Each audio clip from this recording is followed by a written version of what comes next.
Hello class, आज हम discuss करने वाले हैं एक बहुत ही ज़्यादा इंपॉर्टेंट टॉपिक जिससे हर बार आपके एग्जाम में क्वेश्चन तो कंफर्म है कि आता है। Calculate molecular mass. किस तरीके से कैलकुलेट करते हैं मॉलिक्यूलर मास, आज हम सीखने वाले हैं। इसी क्लास में आप अच्छी तरीके से समझ जाएंगे आखिर मॉलिक्यूलर मास किस तरीके से कैलकुलेट किया जाता है।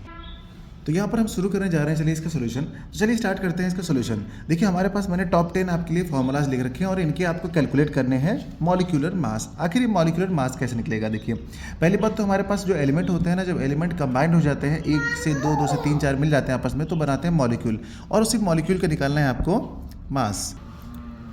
तो चलिए स्टार्ट करते हैं इसका सोल्यूशन। हमने आपके लिए टॉप 10 केमिकल फार्मूलाज लिख रखे हैं। केमिकल फार्मूला मतलब उनके फार्मूलाज के बेस पे नहीं, हमने यहाँ पर आपके लिए टॉप 10 जो है वो लिख रखे हैं केमिकल्स नेम, जिनको आपको पहले केमिकल फार्मूला लिखना होता है। देखिए तो चलिए सबसे पहले समझते हैं हम यहाँ पे करना क्या होता है। देखिए तो हमारे पास ना जो मॉलिक्यूल होता है ना, वो बनता है कैसे? एक एलिमेंट हो, एक से ज़्यादा एलिमेंट हो, ठीक है ना, 2-3 एलिमेंट, जितने भी एलिमेंट होते हैं अगर कंबाइंड हो जाते हैं तो एक फॉर्मूला बनाते हैं जिसे हम बोलते हैं मॉलिक्यूल, ठीक है। और उसी मॉलिक्यूल का टोटल मास कितना होगा ये हमको बताना है, उसी को बोलते हैं मॉलिक्यूलर मास।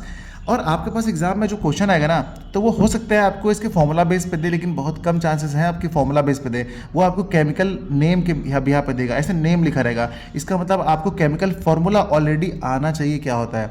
जैसे मैग्नीशियम सल्फेट आपके पास लिखा हुआ, तो मैग्नीशियम सल्फेट का फॉर्मूला क्या होता है ये आपको पता होना चाहिए।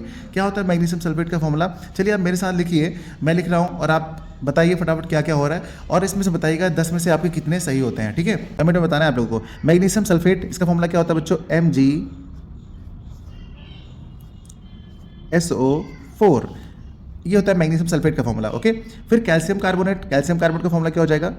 CaCO3, ये होता है कैल्शियम कार्बोनेट का फॉर्मूला। क्योंकि दोनों की वैलेंसी सेम होती है तो कटपिट के बराबर हो जाएगी। सेम यहाँ भी था, दोनों की वैलेंसी इसकी +2 इसकी -2, दोनों की कटपिट के बराबर हो जाएगी, ठीक है। एल्युमिनियम ऑक्साइड क्या होगा? देखिए एल्यूमिनियम ऑक्साइड, तो एल्यूमिनियम का तो Al हो गया, और ऑक्साइड का कितना होता है? ऑक्सीजन O होता है, और O की कितनी होती है? ऑक्साइड की 2 होती है वैलेंसी, तो यहाँ पे आ जाएगी, और एल्यूमिनियम की 3 होती है तो यहाँ पे आ जाएगी, बस aluminium oxide. Marsh gas, marsh gas में यहाँ पर H नहीं है, H होगा। मार्स गैस का फॉर्मूला क्या होता है बच्चों? मीथेन को बोलते हैं मार्स गैस। किसको? मीथेन को। तो इसका फॉर्मूला क्या होता है? CH4, ठीक है। बेकिंग सोडा क्या होता है? बेकिंग सोडा होता है आपका सोडियम बाइकार्बोनेट, यानी कि सोडियम का मतलब होता है Na, बाई का मतलब H, कार्बोनेट का मतलब CO3, ये होता है आपका बेकिंग सोडा, यानी खाने वाला soda. Quick lime, quick lime का मतलब होता है कैल्शियम ऑक्साइड, यानी कि CaO। कैल्शियम ऑक्जेलेट का मतलब क्या होता है? देखिए क्या फॉर्मूला होता है? Ca, और ऑक्जेलेट का क्या होता है? C2O4। इसकी वैलेंसी भी 2 होती है और Ca की भी 2 होती है, दोनों की वैलेंसी कटपिट के बराबर हो जाएगी, ओके। कार्बन टेट्राक्लोराइड का फॉर्मूला क्या होता है? देखिए C, कार्बन टेट्राक्लोराइड यानी कि CCl4, ये हो जाएगा, ओके। एल्युमिनियम नाइट्राइड का फॉर्मूला क्या हो जाएगा? देखिए एल्युमिनियम का फॉर्मूला हो जाता है आपका, अच्छा नीचे नहीं दिख रहा है, एल्युमिनियम नाइट्राइड, तो एल्युमिनियम को तो आपका एल्युमिनियम हो जाएगा, नाइट्राइड का होता है N। लेकिन अब देखिए वैलेंसी दोनों की, नाइट्राइड की कितनी होती है? इसकी भी 3 होती है, इसकी भी 3 होती है, इसके +3 इसके -3, दोनों कटपिट के बराबर, एल्युमिनियम नाइट्राइड। अमोनिया का फॉर्मूला क्या होता है बच्चों? अमोनिया का फॉर्मूला होता है NH3। चलिए ये तो रहे फॉर्मूलाज। अब आप मुझे बताइए कि आपके कितने फॉर्मूलाज जो हैं वो सही निकले। अच्छा ठीक है, चलिए अब स्टार्ट करते हैं हम कि इनका मॉलिक्यूलर मास कैसे निकालते हैं। हम लोग सामने निकालने की कोशिश करते हैं। देखिए इतना स्पेस इनफ हो सकता है हमारे लिए, ठीक है। आप एग्जाम में एडजस्ट करिएगा थोड़ा स्पेस लेकर के, लेकिन हम यहीं पर करने की कोशिश करते हैं। देखिए सबसे पहले हम देखते हैं मैग्नीशियम की, तो मैग्नीशियम का मॉलिक्यूलर मास निकालते हैं। तो मैग्नीशियम का जो मास होता है वो कितना होता है? मैग्नीशियम का जो मास होता है वो होता है 24। कितना होता है? 24, क्योंकि एटॉमिक नंबर 12 होता है, तो मास कितना हो जाएगा? 24। तो इसका मास हो गया 24, ठीक है, 24। और यूनिफाइड मास हम यहाँ पे इसको U लिख देंगे, U, ठीक है, प्लस कर देंगे। प्लस करके क्या लिखेंगे? सल्फर का। सल्फर का हमारे पास कितना होता है बच्चों? सल्फर का, यानी सल्फर का 16 होता है, एटॉमिक हमारा कितना नंबर, तो उसका 32 हो जाएगा, ठीक है, मास, यानी कि 32, ओके।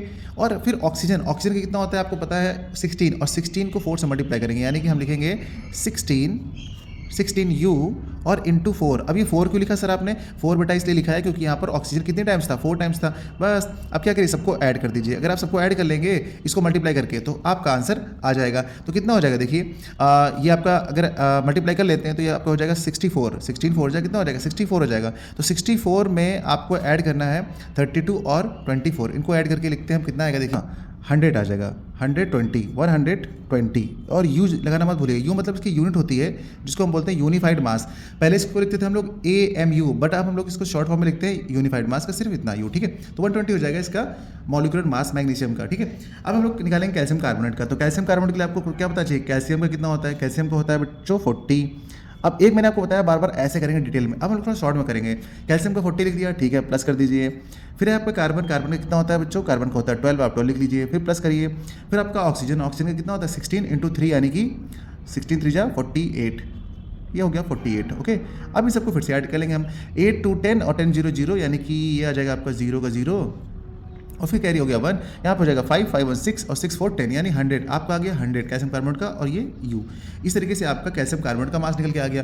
अब क्या निकालेंगे हम, एल्युमिनियम ऑक्साइड। तो एल्युमिनियम का आपको पता होना चाहिए, एल्युमिनियम का कितना होता है अपना एटॉमिक मास, वो होता है 27 आपका, ठीक है, 27 होता है। और यहाँ पर 2 से मल्टीप्लाई करेंगे क्योंकि एल्युमिनियम में 2 लगा हुआ है, 2 टाइम्स है ये।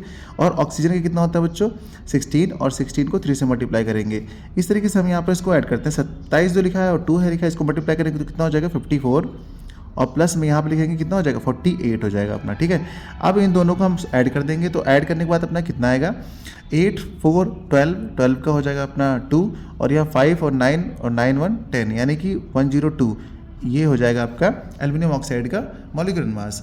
उसके बाद हम निकालते हैं यहाँ पर मार्स गैस। मार्स गैस में आप देखिए कार्बन का कितना होता है, कार्बन का होता है आपका 12, और हाइड्रोजन का कितना होता है 1 होता है, और 4 से करेंगे आप मल्टीप्लाई, क्योंकि 4 टाइम्स ना ये जो इसके एटम्स है ना हाइड्रोजन के 4 हैं, इसलिए अब क्या करेंगे इसको आप सॉल्व कर लेंगे। तो यहाँ लिखिएगा 12 प्लस और 4 बचा 4, यानी कि 4, और आपका आ जाएगा ये 16, तो 16 ये यूनिफाइड मास हो जाएगा आपका मार्स गैस का।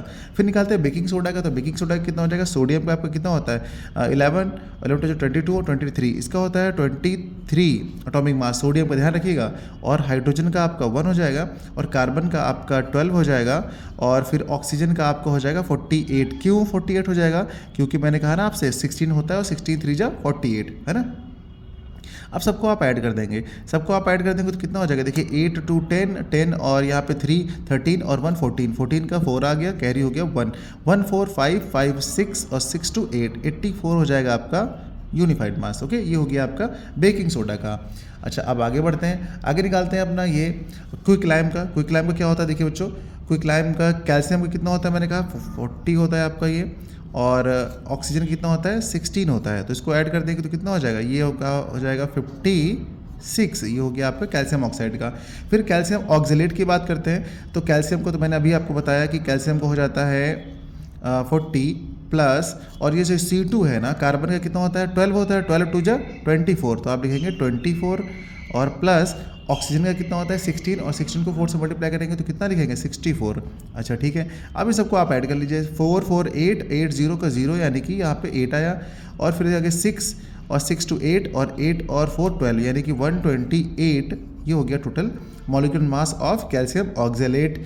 अब निकालते हैं यहाँ पर कार्बन टेट्रा क्लोराइड। तो कार्बन को तो आपको पता है बच्चों कितना होता है 12 होता है, ठीक है।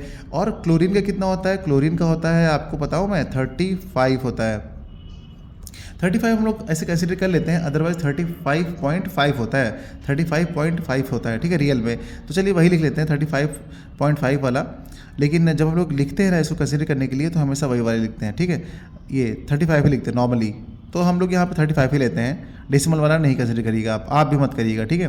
ये हो जाएगा 4, तो यहाँ पे कितना हो जाएगा 12 को 12 लिखेंगे, और यहाँ 4 से मल्टीप्लाई करते हैं, 4 5 जा 20, तो हो जाएगा आपका 20 का 0, और 4 3 जा 12 और 12 1 40, यानी 140 हो जाएगा। अब इस दोनों को ऐड कर लेंगे तो अपने पास आ जाएगा कितना 0 और 2 में तो 2 आएगा, और 4 और 1 तो 5 हो जाएगा, और ये हो गया 152, ये हो गया आपका कार्बन टेट्रा क्लोराइड का।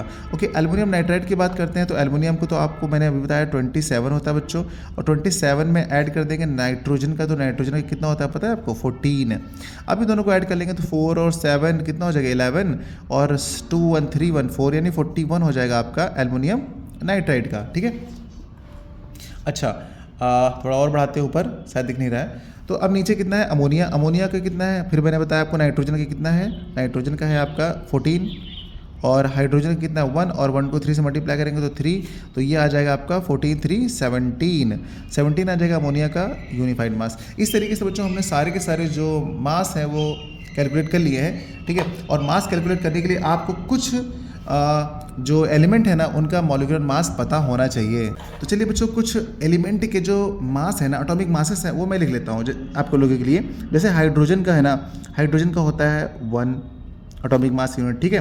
हाइड्रोजन का हो गया अपना 1। उसके बाद नाइट्रोजन का कितना होता है, नाइट्रोजन का होता है 14। फिर कार्बन का कितना होता है, कार्बन का होता है 12। कैल्शियम का कितना होता है, कैल्शियम का होता है 40, ठीक है। एल्युमिनियम का कितना होता है, एल्युमिनियम का होता है 27। क्लोरीन का कितना होता है, क्लोरीन का होता है 35। ऑक्सीजन का कितना होता है, ऑक्सीजन का होता है आपका 16। इस तरीके से ये जो आप देख रहे हैं ये इंपॉर्टेंट है। अगर आप इतने जान जाते हैं तो आप सारे के सारे जितने भी मॉलिक्यूलर फॉर्मूलाज आपके पास आ जाएंगे, उनका आप बड़ी आसानी से निकाल सकते हैं। तो चलिए इसीलिए मैं आपको देता हूँ एक बढ़िया सिंपल सा एक होमवर्क, और आप इसका मॉलिक्यूलर मास निकाल करके आप हमें बताइए कमेंट में। ये वाला क्वेश्चन भी बहुत इंपॉर्टेंट है और बहुत बार एग्जाम में पूछा जा चुका है बच्चों। ये है आपका कुछ और नहीं, सल्फ्यूरिक एसिड H2SO4। आखिर इसका मॉलिक्यूलर मास कितना आएगा, ये आपको कमेंट में बताना है हमें। मिलते हैं अगली क्लास में नए टॉपिक के साथ। बाय बाय बच्चों, पढ़ते रहिएगा और आगे बढ़ते रहिएगा।